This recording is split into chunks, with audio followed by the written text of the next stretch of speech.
आज इस सभागार में उपस्थित वीर सावरकर जी को श्रद्धांजलि देने के लिए, उनके विचारों को, उनके कर्तृत्व को और उनके जीवन कवन को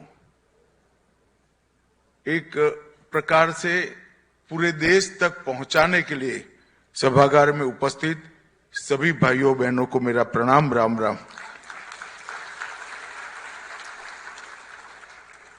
मित्रों, आज एक पवित्र भूमि पर हम सब एकत्र आए हैं।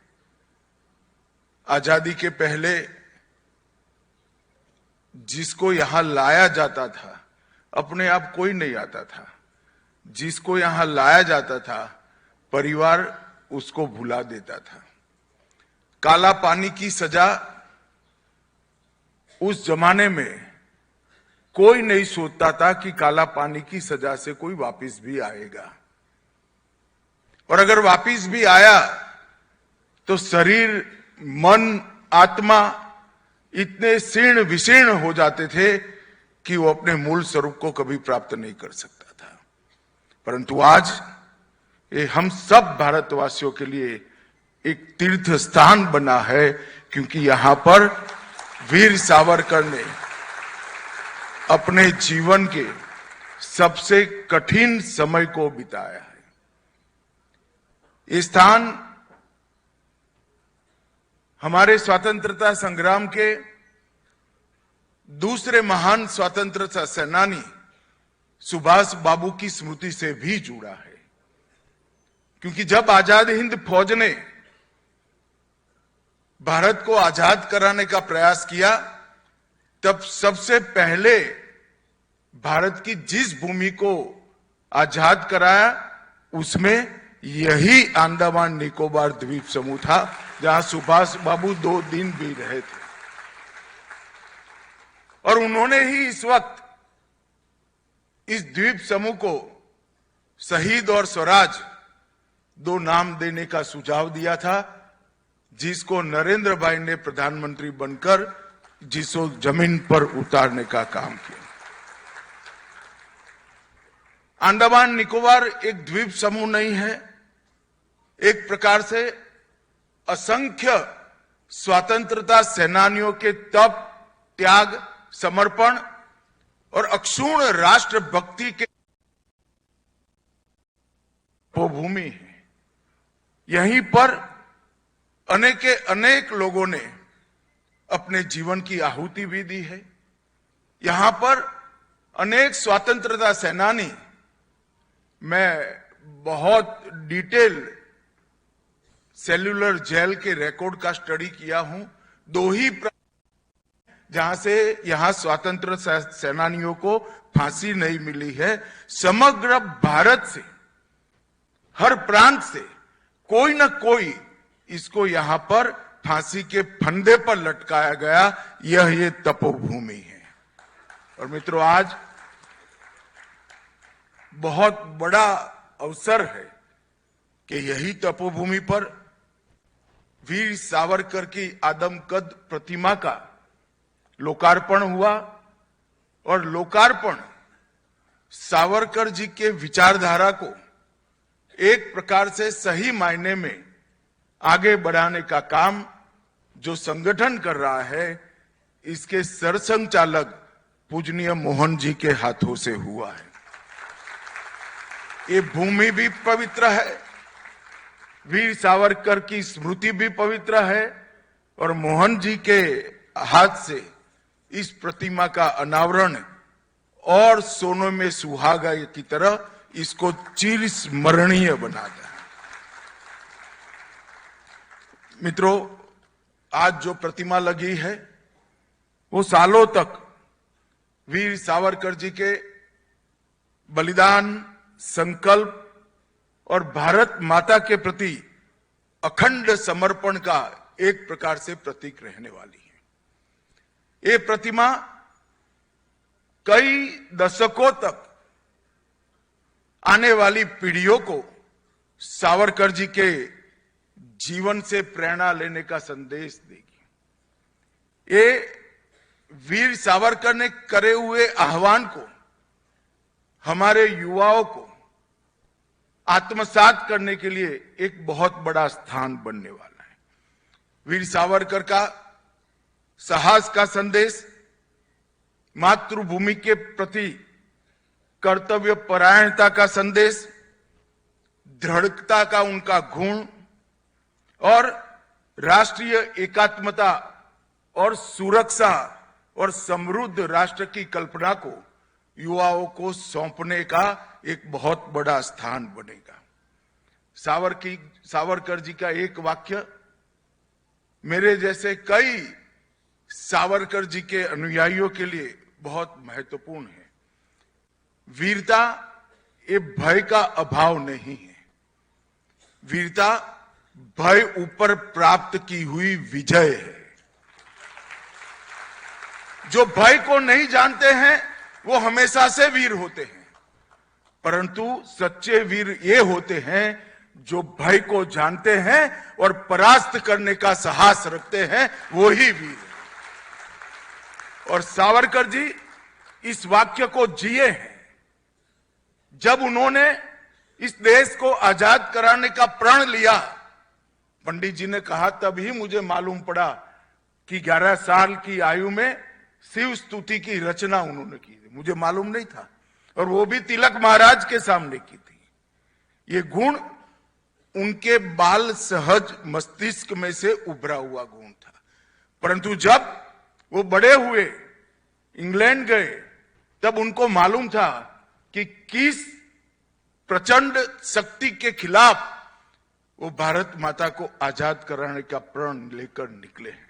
इसका भय नहीं है, भय नहीं होगा ऐसा कोई न माने, परंतु मातृभूमि के प्रति उत्कंठ समर्पण का भाव ये भय के ऊपर विजय प्राप्त कर गया और वीर सावरकर बने। मित्रों, यहां पर आज एक कॉफी टेबल बुक का भी विमोचन हुआ है।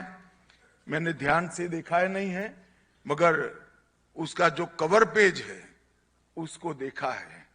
सावरकर जी के सभी गुणों को इसके अंदर समाहित करने का प्रयास किया है। सावरकर के विचारों को आगे बढ़ाने वाले कई महानुभावों का आज यहां पर सम्मान भी हुआ है। पंडित हृदयनाथ मंगेशकर जी शायद इस सभागार में एक ही व्यक्ति है जिन्होंने सावरकर जी को सदैव देखा है, ऐसे पंडित जी का सम्मान हुआ।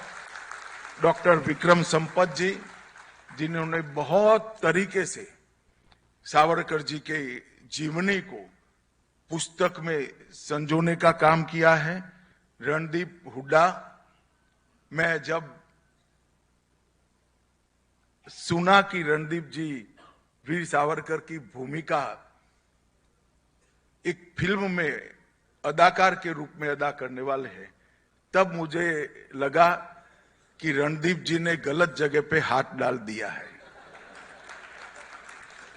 सावरकर जी के चेहरे पर जो दृढ़ता, जो आत्मविश्वास, जो देशभक्ति और देश के प्रति समर्पण का जो भाव था, वो कोई कलाकार नहीं ला पाएगा।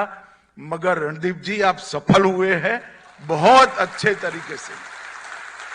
आपने सावरकर जी के जीवन चरित्र को आज की युवा पीढ़ी के सामने रखने का काम किया है। सागर को कोई बांध नहीं सकता। इस प्रकार से सावरकर जी के गुणों को, उनके जीवन की ऊंचाई को और उनके अनेक आयाम वाले व्यक्तित्व को पुस्तक, कविता या फिल्म में संजोकर रखना बहुत कठिन है। मगर ये जो प्रयास हुए हैं अलग अलग स्तर पर, वो प्रयासों ने आने वाली पीढ़ियों को सावरकर को समझने का एक बहुत बड़ा जरिया दिया है। इसलिए आज जिन सभी महानुभावों का सम्मान हुआ है उनको भी मैं मनपूर्वक प्रणाम करना चाहता हूं। आज पंडित हृदयनाथ मंगेशकर जी और उनकी टीम ने जो संगीतमय प्रस्तुति की, इससे पूरे भारत के लोग आह्लादित होंगे। ये कार्यक्रम जो भी देखेगा वो कुछ साल पीछे चला जाएगा। मराठी में की काफी लोगों को लगा होगा कि मैं तो मराठी नहीं हूं, मगर मैं आधा मराठी हूं। मेरी पत्नी महाराष्ट्र से आती है, तो मुझे मराठी समझ में तो आती है। और सागरा प्राण तरमरला ये गीत एक प्रकार से मातृभूमि के विरह में लिखा हुआ गीत है, परंतु ये आजादी की युद्ध के लिए प्रस्थान गीत भी है। उसी गीत में उन्होंने सागर जितनी समस्या को भी भारत माता आचमन कर कर पी जाएगी ऐसा भाव उन्होंने रखकर ये आजादी का एक प्रकार से उद्घोष उन्होंने किया था। यहां शरद पोंक्षे जी का भी सम्मान हुआ और आज सावरकर जी के सम्मान में 116 साल पहले रचे हुए अमर गीत को सागर तुम मेरी मातृभूमि की ओर ले चलो, प्राण अब कुंठित होते हैं। मित्रों, प्राण कुंठित तभी होते हैं जब विरह वेदना सहन शक्ति के बाहर जाती है। एक देशभक्त युवा विदेश के किनारे पर रहकर जब कहता है कि मातृभूमि के विरह से मेरे प्राण कुंठित होते हैं, वो ही देशभक्ति की पराकाष्ठा का वर्णन कवि इससे अच्छे शब्दों में नहीं कर सकता। ये गीत की रचना इंग्लैंड के ब्राइटन सागर किनारे पर की गई और इसके एक एक पंक्ति में, एक एक शब्द में मातृभूमि के प्रति अमर प्रेम झलकता है और यही इस गीत को अमर बनाता है। वो ये भी कहते हैं कि मुझे वहां ले चलो जहां मेरी जड़ें हैं, जहां का हर कण मेरे अस्तित्व को पहचानता है। व्यक्ति का अस्तित्व सिर्फ शरीर से नहीं बनता है। व्यक्ति का अस्तित्व जिस विचारधारा का वो अनुसरण करता है वो विचारों से भी होता है।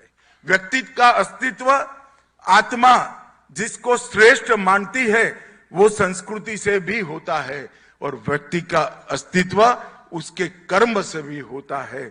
और वीर सावरकर के ये तीनों गुणों को अगर कोई पहचान पाता है तो भारत ही पहचान सकता है। और इसलिए उन्होंने कहा था मुझे वहां ले चलो जहां मेरी जड़ें हैं, जहां हर कण मेरे अस्तित्व को पहचानता है। मित्रों, मैं बहुत छोटा था, सावरकर जी के बारे में उस वक्त के शिक्षा पाठ्यक्रमों में कोई बहुत पढ़ाया नहीं जाता था, मगर जब मैं विद्यार्थी परिषद का कार्यकर्ता बना, हम सबके मार्गदर्शक थे प्रोफेसर नारायण राव भंडारी। नारायण राव भंडारी ने मुझे एक पंक्ति दी। वो पंक्ति थी, तुझ साठी मरण ते जनन, तुझ वीण जनन ते मरण। ये वाक्य नारायण राव भंडारी ने मुझे दिया था और उन्होंने कहा था अमित तेरे जैसे युवाओं ने इसको जीवन का ध्येय वाक्य बनाना चाहिए। मुझे मराठी नहीं आती थी, थोड़ा बहुत समझ में आता था। मैंने भंडारी जी को कहा कि भंडारी जी ये वाक्य किसके द्वारा बोला गया और उसका भावार्थ क्या है? तो उन्होंने कहा ये वाक्य वीर सावरकर का वाक्य है कि मातृभूमि तेरे बिना जीवन मेरे मृत्यु के समान है और तेरे लिए मृत्यु ही मेरा जीवन का लक्ष्य है, मेरे लिए जीवन है।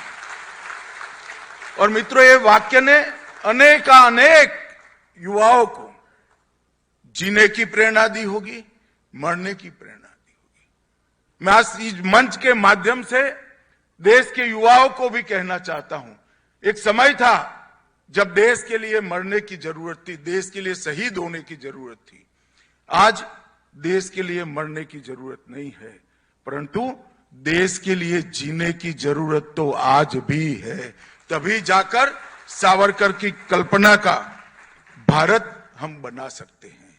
हमारे युवा अगर सावरकर जी की कल्पना का भारत बनाना चाहते हैं तो जिस क्षेत्र में आप काम करते हैं वो क्षेत्र के अंदर सावरकर जी की प्रेरणा के अनुरूप जीवन जीकर जीवन का लक्ष्य सुरक्षित और सबसे समृद्ध भारत माता की रचना करना, भारत की रचना करना, ये हमारा होना चाहिए। मित्रों, सावरकर जी के जीवन को जब ध्यान से देखते हैं तो ऐसा व्यक्ति आने वाली सदियों तक शायद फिर से इस पृथ्वी पर नहीं आएगा। इतना महान व्यक्तित्व, वो राइटर भी थे, वो फाइटर भी थे, वो जन्मजात देशभक्त थे, एक आर्ष दृष्टा भी थे, एक बहुत बड़े समाज सुधारक भी थे, एक बहुत बड़े कवि और लेखक भी थे। गद्य और पद्य दोनों पर सिद्धता हो ऐसे साहित्यकार बहुत कम है, मगर मैंने सावरकर जी के साहित्य को बहुत अच्छे से पढ़ा है